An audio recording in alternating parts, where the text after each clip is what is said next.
Is deflation deflation?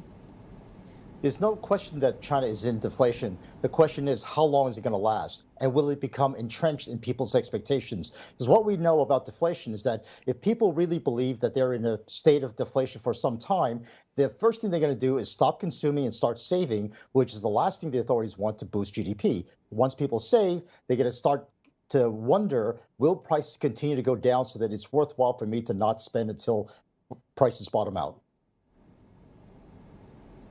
And William, we've also seen the trade numbers confirming a weak external demand picture. Is this going to be a stimulus trigger for policymakers? How will they respond?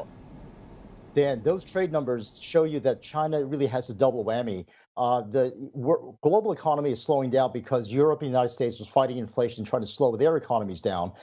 And unfortunately, China has been hoping that their domestic spending will pull them out. But the latest numbers show that the imports are very low, which means that Chinese consumers are not consuming. And to the extent they are consuming, they may be traveling abroad more than anything else.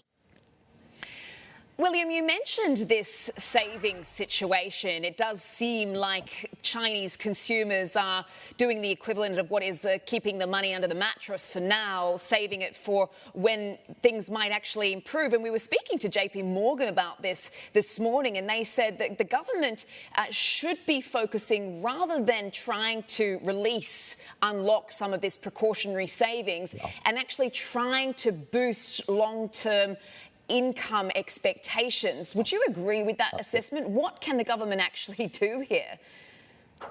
What we know for sure is that people spend if they have adequate income and if they have adequate wealth. Well, one thing we know about China is that most of the Chinese consumers' wealth is in the property market, and that's in complete disarray.